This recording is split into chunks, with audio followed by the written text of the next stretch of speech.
Jai Hind, I'm Cadet Tarushi from Carmel Convent School, Chandigarh Naval Unit 1. Today I will be presenting my views on waste management. So basically I have classified as 7 types of waste. So the first one is solid waste, then we have liquid waste, radioactive waste, municipal solid waste, hospital or biomedical waste, e-waste and hazardous waste. Then the solid waste. The solid waste is basically the unwanted or useless solid material which is produced from human activities in residential, industrial, and commercial areas. It can be classified as household waste, which is generally classified as municipal, industrial waste as hazardous waste, biomedical or hospital waste as infectious waste, and electronic waste such as TVs, refrigerators, and computers.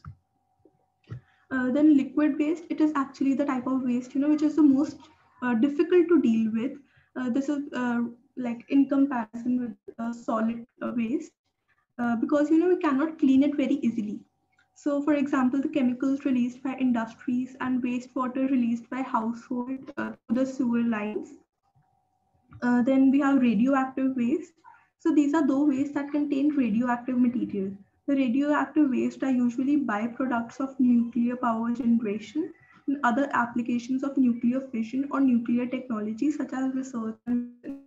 So during the process of nuclear power generation, there is these fission products from the nuclei of the product is produced, which is actually a kind of radioactive waste, and of course, it is harmful for the nature.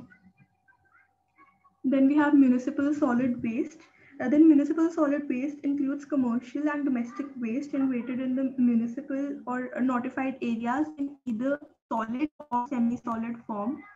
So this waste comprises of organic waste such as vegetable and fruit peels and leftover foodstuff, then paper, cotton and woolen clothes, wood, plastic bags, tin, aluminium and other metal items such as cans, and then glass bottles. Then we have hospital or biomedical waste. So hospital waste is generated during the diagnosis, treatment or immunization of human beings or animals, or in research activities in this field, or in the production of testing of biologicals. For example, these days during the like in the COVID-19 situation, the doctors usually use the kits, the PPE kits. So those kits are a kind of hospital or biomedical waste, and they contain some kind of bacteria, and they have to be dumped very in a very proper method, otherwise the infection can be spread more.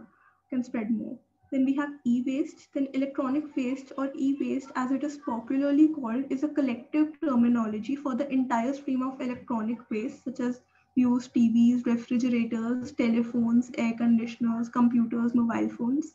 For example, we have a mobile phone, we use it for some years and then we just throw it away, so that becomes an e-waste. Then we have hazardous waste. So this type of waste or substance is the one which causes potential threat to the environment. Then sources of hazardous waste mainly include industries like textile, pesticides, paint and dye, petroleum, fertilizers, etc. Then hazardous waste contain many heavy metals, uh, cyanides, which is a kind of a very poisonous chemical, and pesticides, complex aromatic compounds such as PCBs, and other chemicals which are toxic, reactive, corrosive, or have a serious damaging effect on the environment. And we as individuals can even take steps to for proper waste management. For example, segregation of household waste as biodegradable and non-biodegradable. Reduce use of plastic bags, and instead of them we can use jute or cloth bags. Then recyclable waste such as paper, glass, cloth, etc. could be aggregated and disposed of accordingly. For example, the paper, as I told, it can be separated and then sent to the recycling center, yeah, like that. And then keep the surroundings of your house and around the house clean. Do not dump waste just outside the house on the road. Then colonies could start vermicomposting and natural composting.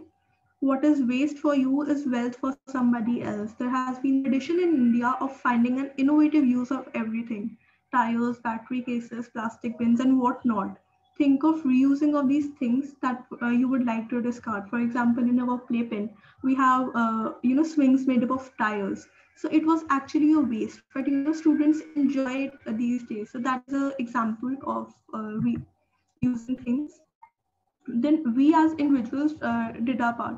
So there has to be some responsibility of civic bodies, and the government has to play some role. For example, prohibiting littering of street. It is actually prohibited right now, but it has to be implemented in a more stricter way. Then organizing house to house waste collection, conducting awareness programs to disseminate information to public, providing adequate community storage facilities, use of color code bins and promotion of waste segregation. We can segregate waste as biodegradable, non-biodegradable, and then dry waste, wet waste. Then transport of waste in covered vehicles, processing of waste by adopting an appropriate combination of composting, anaerobic digestion, and palletization. Then upgradation of the existing dump sites and disposal of inert waste in sanitary landfills. Thank you.